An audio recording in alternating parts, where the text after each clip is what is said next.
What is up, everybody? J Nell here with my UFC Fight Night. I believe it's 84 prediction video happening this Saturday. Let's get into it. I'm not sure if there are 4 or 5 or 6 fights on the main card, so I'm only going to do 5. If I realize that there's a 6th fight on the main card, I will do an exclusive 15-second prediction on Twitter and Instagram, so you got to follow me to get those. Now, let's get into it. First up, I'm choosing Marwan Amirkhani to beat Mike Wilkinson. This is a close fight. I could be wrong. It could be fight of the night. It's a toss-up. Oh no. Looking forward to it though. Next up, I'm choosing Brad Pickett to beat Francisco Rivera. This is his second fight at 135 pounds. This could be fight of the night. I could be wrong. It's a toss-up. I don't know. Looking forward to it. Next up, choosing Tom Breeze to beat Keita Nakamura. Now let's set up Thales Leites versus Gegard Mousasi. The co-main event.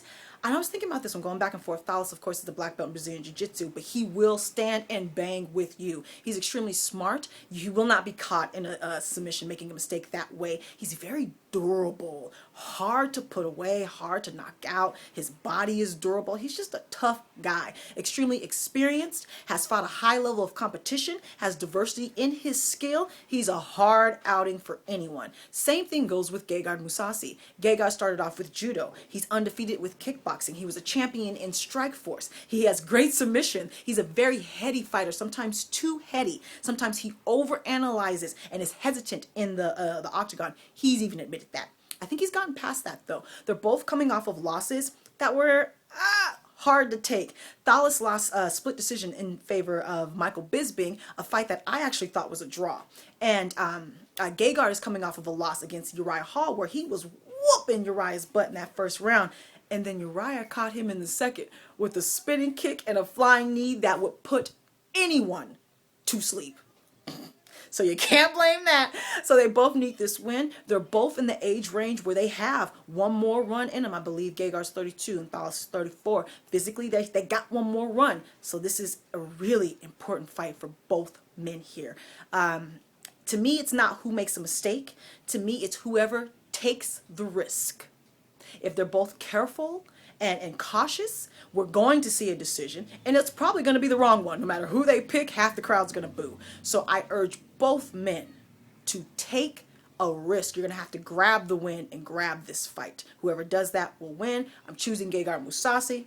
Wow, no. Now, main event. Looking forward to this. We got Anderson the Spider Silva fighting Michael the Count Bisping, and Michael's home turf in the UK, although with a name like Anderson Silva, I don't really think he's on anyone's turf. He's not going to get booed like we would normally expect. So that home court advantage will only be in Michael's mind, that means something. Now, we have Anderson. We're going to do him first because he's Anderson. He is a Muay Thai expert. I think he's a black belt in Brazilian Jiu-Jitsu, though. Correct me if I'm wrong, but I'm pretty sure he is. He's got submissions. We know he's a counter puncher, so he has a very low offensive output, but he's extremely accurate. One shot can end the fight. Even at his age of 40 years old, was out for a year due to a broken leg, popped for PEDs right after that. Says some BS story about some kind of Viagra when he should have just told the truth. I was using steroids to heal my leg. We didn't cut it off early enough and we got popped for it.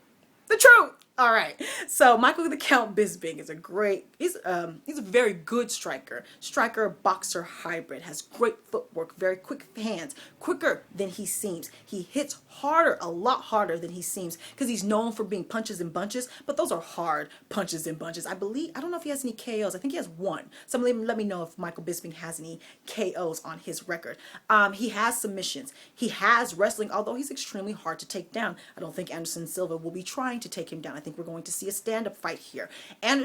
Michael is not a counterpuncher. He is an offensive striker, and that lends itself to Anderson's style. As we saw in Anderson's fight with Nick Diaz, there was very low offensive output because they're both counterpunches. There was really no activity except for the hilariousness of Nick Diaz. So Michael's style lends itself to Anderson's style.